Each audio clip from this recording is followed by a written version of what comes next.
So I was doing the mixed girl tag, but my camera got cut off. But it's actually a good thing, I think, because I found another thing to record with, and my microphone is much louder now. So I want to continue the tag, even though it's already nighttime, but I wanted to finish it. So the question that I left with um, Ad was, have you ever been teased for being different? No, I've never been teased for being different.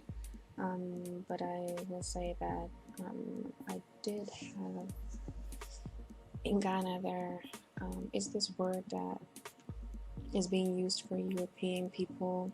The meaning is actually European or Western person from the West. And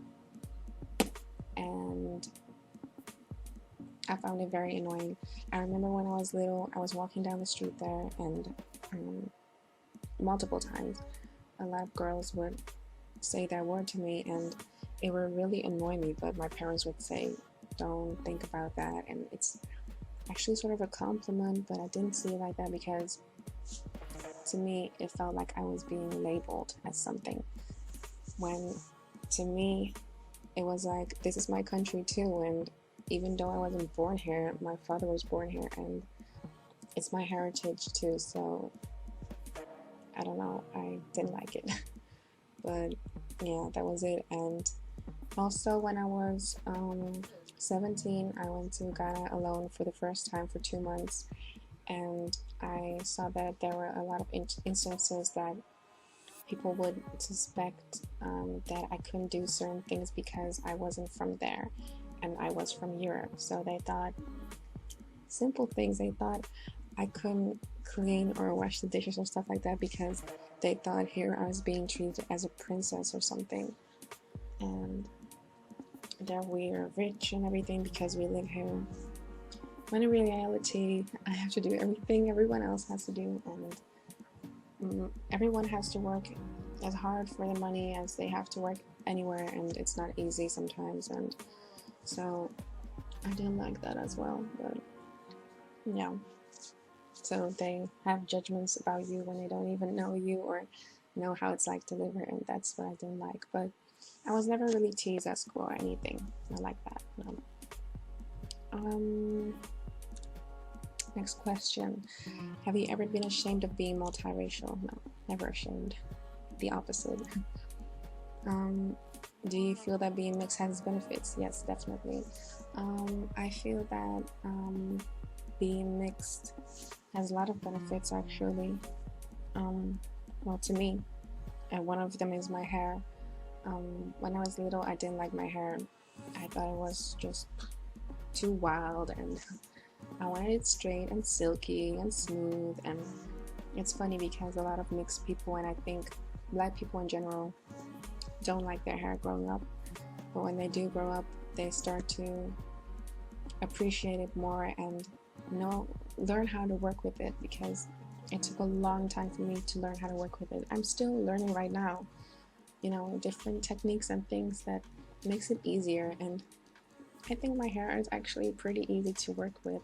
You just have to know how. And yeah. Also, when I straighten my hair, it's very easy. It stays very straight. It's flowy when it's straight. It's just like it's naturally straight when I straighten it. And that's what I also like about it. And it's very easy. I can wear curly, I can wear straight. And I think maybe when you already have straight hair, it's more difficult to curl it. You can curl it, but it won't stay for that long during the day. I know a lot of times from people with straight hair. So yeah, I think that's a benefit. And also another benefit I think is the fact that I've been brought up bilingual, or that I am bilingual. I don't know how you say it, but well, first of all, Dutch. I've been brought up with Dutch. My mother spoke Dutch to us at home, or speaks Dutch to us at home, and my father spoke Hausa to us when we were little. We still do. And Hausa is a language in Ghana, one of the many languages you have there, but that's the language we speak. I don't know a lot of people actually who speak that language. So it's very, to me, it's interesting to have that language because it feels special when you live here. You don't have a lot of people speaking that language, but when I go there, it's normal and everyone, or not everyone, but a lot of people speak that language. And it's also a language that is spoken a lot in Nigeria. Yeah, more in Nigeria, I think, than Ghana. Yeah. Um, so Dutch, Hausa, and English because so I spoke Dutch with my mother, Hausa with my father, and my parents spoke English together, and they did that actually on purpose. Also out of habit, sometimes they spoke English, but they did it on purpose so that me and my siblings would learn it a lot faster and easier. And we also learned a lot through movies and music, but also through my parents, English. So yeah, those three languages I'm fluent in. And the last one, actually another language, is Arabic, but I don't speak that. But my father used to teach us Arabic when we were little. But I think my siblings had more benefit of it because I was like 6 years old, so I was kind of small at that time. But I still remember a lot of words and the Arabic alphabet, and I can read it a little bit, but not as good as my siblings. And I can read it, but I don't know the meaning of the words. So yeah, but I think it's interesting, and I would love to learn it so I can speak fluent. But it's a difficult language. But my father can speak fluent in it, so. And also another benefit I thought of is the fact that you have different backgrounds, so sometimes also different religions, because we've been brought up as Muslims, but my grandmother was Catholic actually, so I thought it was always interesting to see that her background was different. When we would sleep there, she would pray in her way, but we would pray in our way. And I always thought that was nice, the fact that we could live together like that and still accept each other. I thought it was beautiful. So yeah. Let me see. What makes being multiracial a beautiful thing? Um, First of all, I think everyone is beautiful, no matter if you're multiple ethnicities or only one. But I will say that I think it's very beautiful to see two different ethnicities in one face, or in it's yeah. You have different. You don't know what the face would look like. You know, you see different things in one face. You have different skin colors, different variations of skin colors, different textures of hair. Because my sister's hair is different than mine. My brother's hair is different than mine. I always think that's interesting to see what comes out of it, and also it's just a nice. It's so beautiful for me to see that, like Blasian people, like Kimberly Simmons or what's her name, Janae Aiko. You really see the Asianness in their face and their Asian eyes, but at the same time they're black too. So I think that's beautiful because I love Asian eyes, and that mixture is just, I think, beautiful. And you also have this singer Kehlani. I don't know if you know her, but check her out if you don't, because she's very good. And she is, I think, a mixture of white, black, Native American, and Latin. So a lot of things, and even more, I think. But you can see it in her face. She has a lot of different things featured in her face, and I think that's beautiful. So yeah, I think that's what makes it beautiful, is that you don't know what the outcome would be, and you see a mixture of things, and I think that's interesting. So yeah, but to me, everyone is beautiful, no matter.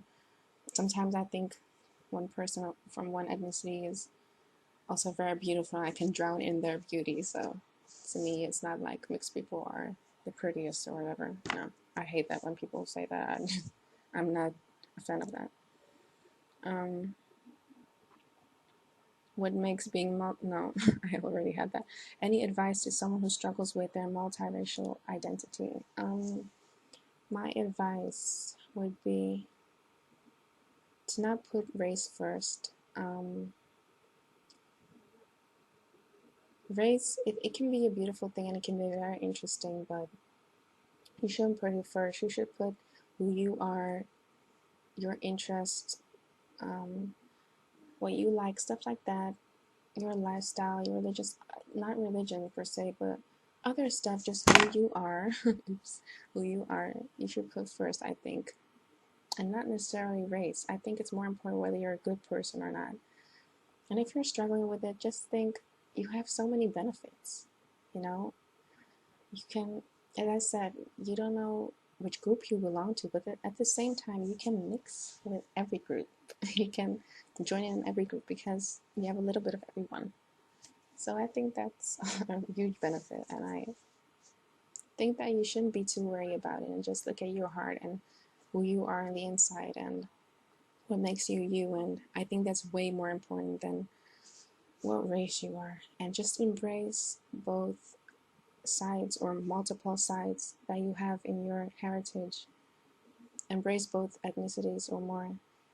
And just enjoy that. You can learn so much about your history, about your ethnicity, and just be grateful that you're healthy and happy. And I mean, yeah, it's not a bad thing. So don't see it as that. That's my advice. Well, this was my video. If you want to see more videos, let me know. It was just a one-time thing, and if you want to see more, I'll make more videos. But I just wanted to see. I just wanted to upload a YouTube video for the first time because I always thought I was gonna do it, and I never did. But I finally did. So thanks for watching. Bye.